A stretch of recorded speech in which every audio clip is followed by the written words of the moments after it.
लाहौर में क्रिकेट का बिगल बज गया। पाक बांग्लादेश सीरीज का मेला सज गया। पहला टी20 पाकिस्तान के नाम। मेहमान टीम दिलचस्प मुकाबले के बाद नाकाम। बांग्लादेश ने 141 रन बनाए। ग्रीन शर्ट्स ने हदफ 5 विकेटों पर हासिल कर लिया।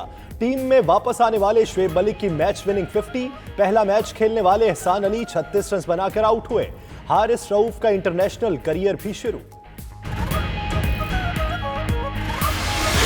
डेब्यू मैच में 36 रन बनाने वाले एहसान अली का कहना है अपने वतन में इंटरनेशनल क्रिकेट का आगाज करने पर खुश हैं। कप्तान और सीनियर खिलाड़ियों ने बहुत हौसला अफजाई की। बाबर आजम ने कहा फतह से टीम के एतमाद में इजाफा हुआ। शुएब मलिक बोले जीत का क्रेडिट बॉलर्स को जाता है। बांग्लादेशी कप्तान महमूदुल्लाह ने कहा उन्हें फील्डिंग को मजीद बेहतर करना होगा।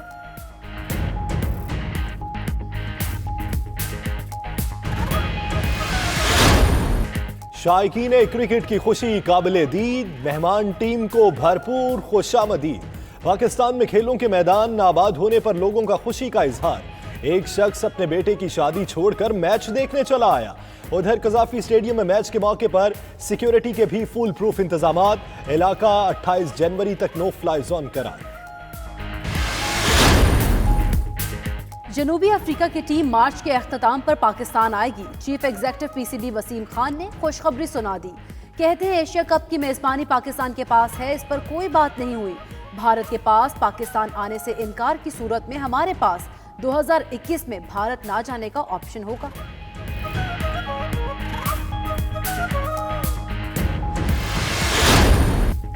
पाकिस्तान में अमन का लग गया छक्का। बरतानिया ने भी महफूज ममालिक की फहरिस्त में रखा। 5 साल बाद पाकिस्तान के लिए सफरी शराइत नर्म। हाई कमीशन के मुताबिक पाकिस्तान में अमनो अमान बेहतर। बरतानवी शहरी सफर कर सकते हैं। शाही जोड़े ने बेहतर अमनो अमान पर ही दौरा किया। ब्रिटिश एयरवेज का ऑपरेशन भी शुरू हुआ।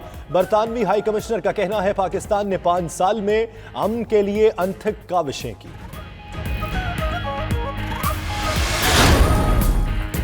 पाकिस्तान का बरतानिया की ट्रैवल एडवाइजरी में मुस्बत तब्दीली का खैर मकदम। शाह महमूद कुरैशी का कहना है तब्दीली का क्रेडिट पूरी कौम और मुसल्लह अफवाज को जाता है। उम्मीद है सऊदी अरब, तुर्की और मलेशिया भी सयाहत के फरोग में मदद करें। तर्जुमान दफ्तर खारिजा के मुताबिक पाकिस्तान और बरतानिया में राब्ते मजबूत होंगे। फैसला सयाहत को फरोग देने के लिए अहम है। फिरदौस आशिकवान की बरतानवी हाई कमिश्नर से गुफ्तगू।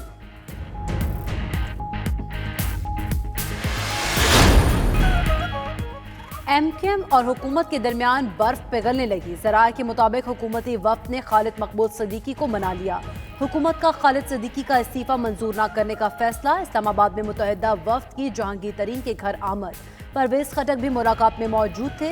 हुकूमती इत्तेहाद में वापसी और कराची पैकेज पर तफसीली बातचीत हुई।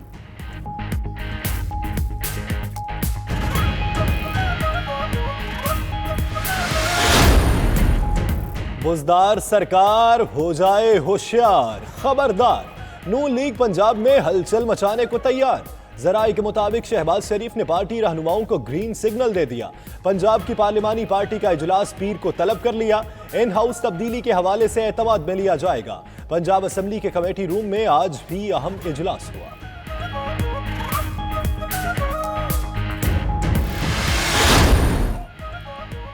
पंजाब असेंबली के इजलास में अपोजिशन अराकीन की नारेबाजी। वज़ीर इत्तलात ने भी अपोजिशन को याद दिला दिया माजी। इजलास के दौरान तकरीर कर रहे थे फयाज चौहान। जोरदार नारे लगाने लगे अपोजिशन अरकान। टिकटॉक गर्ल के हवाले से नारे लगाए। सूबाई वजीर ने जवाब में कहा आपके लीडर ने माजी में एक गुलकारा को गाने सुनाए।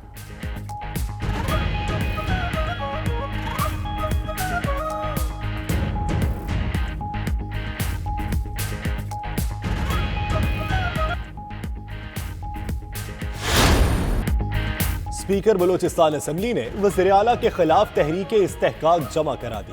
अब्दुल कुद्दूस वसींचो कहते हैं वज़ीर आला ने उनके खिलाफ गैर मुहज़्ज़ब अल्फाज इस्तेमाल किए। बहसीयत स्पीकर और अवामी नुमाइंदा इस्तेहकाक मजरूह हुआ। मीडिया से बातचीत में बोले जाम कमाल शायद नहीं जानते स्पीकर पूरे हाउस का सरबराह होता है।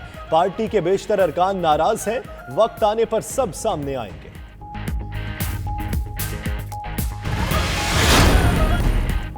गोश्त, दालों, चाय समेत 15 अशियाए ज़रूरिया मजीद महंगी हो गईं।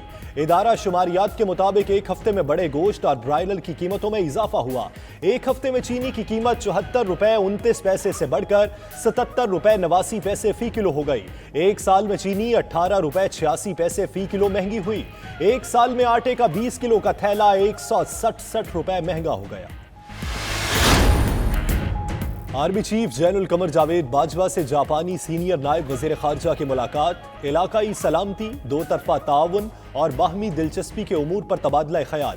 ادھر آرمی چیف کا قومی ریڈیو ٹیلی مواصلات کارپوریشن ہری پور کا دورہ، جدید ترین electronic warfare and ground surveillance testing laboratory کا افتتاح کیا۔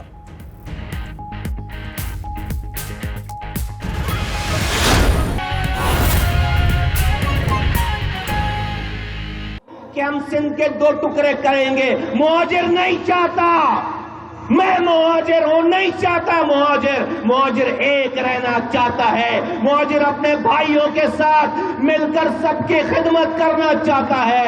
مہاجر کے آباء و اجداد نے اس پاکستان کو اللہ کے نام پر مسلمانوں کے لیے اور یہاں پر رہنے والی اقلیتوں کے لیے حاصل کیا تھا، اور اس نعرے کے بعد سندھ کے حکمران ہمارے سندھی بھائیوں کے پاس آ کر یہ نعرہ دکھاتے ہیں کہ دیکھو یہ اردو بولنے والے سندھ کو ٹکڑے کرنا چاہتے ہیں۔ ان کو پتا ہوتا ہے کہ یہ نہیں ہوگا، کبھی بھی نہیں ہوگا، لیکن سندھ کے حکمران اپنی ناکامیوں کو، اپنی نااہلیوں کو، اپنی کرپشن کو چھپانے کے لیے معصوم میرے سندھی بھائیوں کو جھوٹ بولتے ہیں۔ اے میرے سندھی بھائیوں، اے سندھ کے میرے بھائیوں، میری بہنوں، میرے بزرگوں، نوجوانوں، جب تک مصطفیٰ کمال اور اس کا ایک کارکن زندہ ہے، سندھ کو کوئی بھی بری نظر ڈال نہیں سکتا۔ جب تک پی ایس پی زندہ ہے، سندھ پر کوئی بری نظر نہیں ڈال سکتا۔ میں آج سے تقریباً 1 سال پہلے مہاجروں کے گڑھ لطیف آباد حیدرآباد میں کھڑے ہو کر میں اعلان کر چکا ہوں کہ اے میرے سندھی بھائیوں، تم میری اور میری نسلوں کے لیے انصار کا درجہ رکھتے ہو، تم مدینے کے انصار کی طرح ہو۔ تم نے میرے باپ داداؤں کو اسلام کے نام پر پاکستان میں ہجرت کر کے آئے، اللہ کے نام پر اپنی زمینیں چھوڑ کر آئے، اپنا گھر بار چھوڑ کر آئے۔ تم نے دونوں ہاتھ پھیلا کر میرے آباء و اجداد کو گلے لگایا۔ اے میرے سندھی بھائیوں، تم نے جگہ دی، تم نے میرے آباء و اجداد کو گلے لگایا۔ تم آج کی اس دنیا کے رسول کے امتی، تم انصار ہو۔ ہم تمہارا یہ احسان اپنی تا قیامت نسلوں کو بتا کر مریں گے کہ یہ سندھی ہمارے انصار ہیں۔ ان کا درجہ، ان کا رتبہ ہم سے کوئی کم نہیں کر سکتا۔ میں یہ کہہ چکا ہوں، یہ نہیں کہ میں لاڑکانہ میں کھڑے ہو کر یہ بات کہہ رہا ہوں، بلکہ میں مہاجروں کے سامنے، مہاجروں کے گڑھ میں کھڑے ہو کر یہ بات کہہ چکا ہوں۔ اے میرے بھائیوں، آج ہم ریاست مدینہ کا نعرہ سنتے ہیں۔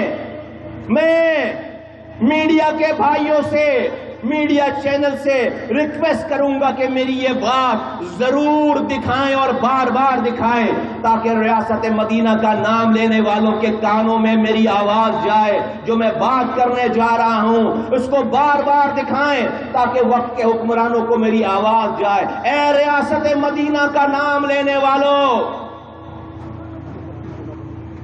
اے ریاست مدینہ، پاکستان کو ریاست مدینہ بنانے والوں، دعویٰ کرنے والوں، آؤ میں تمہیں